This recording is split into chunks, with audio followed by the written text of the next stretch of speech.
Back on our camel here. Should be able to come right through. Yes, perfect. And then, no, stay. Okay, we good? We're good. Sweet, we now have a camel in our world. Hey, look at that, he's laying down. That is so cool. That is so awesome. We'll have to find another camel, but for now, I'm at least glad that he's out of the hole. That is absolutely awesome.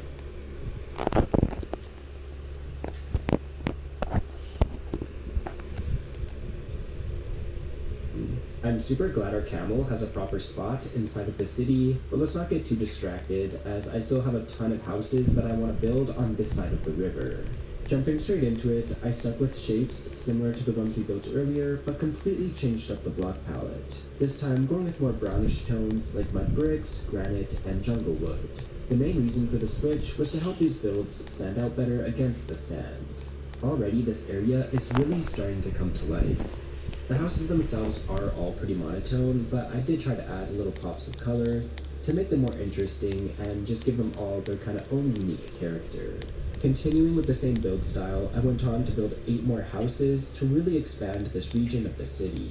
As I mentioned a little while ago, the houses on the other side of the river are meant for wealthier people, so these new ones that we're making, I'm putting a lot closer together to sort of look like a middle class type of area, but I actually really like this since it creates a lot of cozy alleyways that we can fill with tiny little details. I am seriously loving how this is starting to shape up. It's looking absolutely awesome, and we don't even have the pathways in yet or any of the other smaller details. I let all the villagers outside of that hole, so I'm just putting beds inside of all of the houses so that hopefully they don't wander too far. Put the last 2 beds in here, and that should be good. But now that all the houses are in place, let's start digging out the ground to make room for a giant pathway to connect all of the different houses. Alrighty, the area for the pathway is all dug out now. It's looking pretty weird because I have all these temporary blocks that I had to place down earlier when we were doing terraforming. But anyways, for the actual path itself, I'm trying to make it look like the sand has sort of washed over it. So I'm using oak on the edges with some birch as well. And then for a kind of secret texture that you might not know is in the game, if you place down mushroom blocks like this, place them on top, and then break these, you get this really neat texture, which I think blends in perfectly. With that block palette figured out, I went around the entire city, building the pathway to get everything connected up. Just like that, this new region of the city is feeling so much more connected. And to take it one step further, I want to use some of the dry grass alongside dead bushes to just kind of detail some of these open sandy areas and get the whole area looking more natural. And another detail I want to incorporate is using some slabs to sort of smooth out some of these sandy areas. So maybe something like that I think looks pretty good. And let's just combine those 2 techniques of the slabs and the different vegetation blocks to really detail the whole city and get things looking as natural and put together as possible. It's subtle, but I really think it does help quite a bit in filling out those empty patches, so glad we took the time to do that. And considering this is a desert, these guys are definitely going to need a well, so let's quickly build one up right here. We'll just do mud bricks at the bottom, a couple of spruce fences for the supports, and then we'll make a simple cover, again using our spruce stairs. And then of course we just need to add our actual water, just like that, and perfect, done. I've also been looking for an excuse to use the cactus flower since it's super pretty, and I think this area will work out pretty nicely for us. Okay, yeah, I think that looks pretty good. Also add some very much needed color into the area, so pretty happy with that.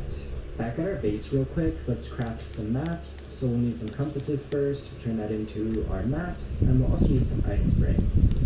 And let's also take a quick trip into the nether, as I want a bit of glowstone.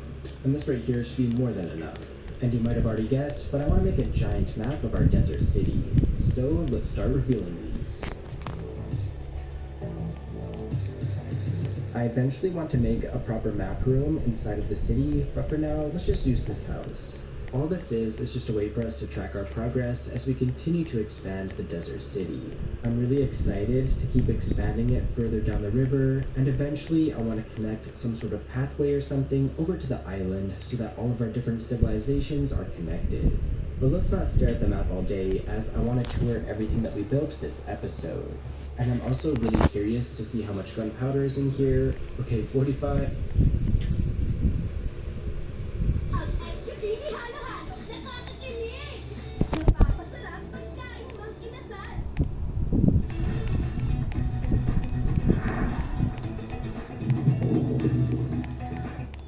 In this video, I'm completely transforming a Plains village in hardcore Minecraft. And my goal for this project is to build a custom cozy home for each of the different villager professions. Of course, I'll also be adding all kinds of little details to make the whole village feel alive.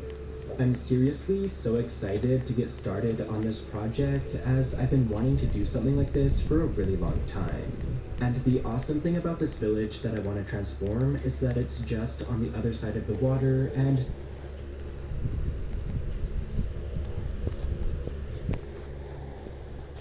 now that the dock is finished, let's slow things down for a minute and take a look at everything that we've built so far in our brand new hardcore world. Some of you have been asking me to use shaders, so I thought for the tour I could put those on so you can see everything